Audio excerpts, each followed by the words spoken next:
Dead end வந்துட்டோம், குழந்தைங்க இருக்காங்க அப்படிங்கிறதுக்காக சரி லைஃப் வாழலாம் அப்படிங்கிறதுக்காக எக்ஸ்டெண்ட் பண்ணியிருக்கேன். அவர் ஃப்ரெண்டுக்கிட்ட சொல்லிட்டு இருக்கேன். ஆனால் ஒன்றே ஒன்று, என்னை எந்த தெய்வம் காப்பாற்றுதோ அந்த தெய்வத்துக்கு நான் கோவில் கட்டுவேன் அப்படின்னு நான் சொல்லிட்டு வந்து அன்னைக்கு நைட்டு வீட்டில் தூங்குறேன். கனவுல ஒளியின் ரூபமாக ஒருத்தர் வராரு. வந்து இந்த மாதிரி நீ எனக்கு கோவில் கட்டணும், அது பிரகாரம் இப்படி இருக்கணும், வெளி பிரகாரம் இப்படி இருக்கணும், இந்த மாதிரி வடிவங்கள் இருக்கணும், நான் உனக்கு ஒரு மந்திரம் கொடுக்குறேன், நீ என்னை கூப்பிடு, உனக்கு பிரச்சனை நான் வந்து உதவி பண்ணுறேன், இது எல்லாமே பேசுகிறார். கிட்டத்தட்ட 1 மணி நேரம் என்கிட்ட பேசுகிறார் கனவுலையே. அப்புறம் பேசிட்டு அவர் கிளம்பும்போது, சுவாமி உங்கள் பேர் என்னங்க அப்படின்னு கேட்குறேன். கேளக்கியர் அப்படிங்கிறார்.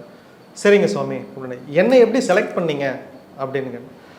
இன்னைக்கு காலையில் உங்கள் ஃப்ரெண்டுக்கிட்ட நீ பேசிகிட்டு இருந்த இல்லையா, யார் வந்து உன்னை காப்பாற்றுறாங்களோ அவங்களுக்கு நீ கோவில் கட்டுறேன்னு சொன்ன இல்லையா, நான் உன்னை காப்பாற்றுறேன், நீ எனக்கு கோவில் கட்டு அப்படின்னாரு. அப்போ தான் எனக்கு புரிஞ்சிச்சு, நான் காலையில் பேசின வார்த்தையை அவர் கேட்ச் பண்ணி அங்கேருந்து என்னை ஃபாலோ பண்ணி நைட்டு வந்து என்னை ரீச் பண்ணியிருக்கிறார் அப்படின்னு.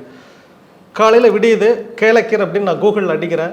கேளக்கீர்னு அடித்தா எந்த தரவுகளுமே வரல, இப்படி ஒரு பேரே இல்லை, எந்த வரலாறுமே இல்லை. எனக்கு போச்சு, பேர் ஏதோ தப்பாக கேட்டுட்டோம், இவர் பேர் கேளக்கீர் இல்லை அப்படின்னு சொல்லிட்டு, சரி ஒருவேளை கனவாக இருக்குமோ அப்படின்னு. சரி கூப்பிட்டு பார்க்கலாம், அவர் தான் கூப்பிட்டா வரேன்றாரு.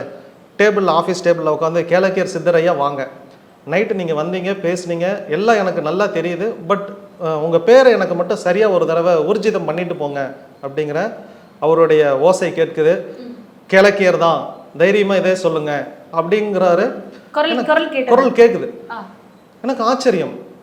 சரி அப்படின்னு சொல்லிட்டு அன்னைக்கு தேதிக்கு எனக்கு இருந்த பிரச்சனைகளில் இவரை டெஸ்ட் பண்ணி பார்ப்போம் அப்படின்னு சொல்லிட்டு, ஒரு சின்ன பிரச்சனை, இந்த பிரச்சனையை தீர்க்கறதுக்கு வந்து ஒரு 7 நாள் ஆகும், இந்த 7 நாள் இந்த பிரச்சனை தீர்ந்துடும், இதை கேட்டு பார்ப்போம் அப்படின்னு சொல்லிட்டு, கேளக்கியர் சித்தரையே இதான் என்னோட முதல் பிரச்சனை, இந்த பிரச்சனையை தீர்ந்துடணும்.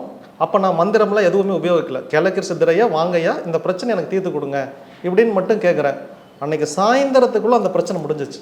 The Vivo V50 with stunning design and pro-level portrait photography. Buy now.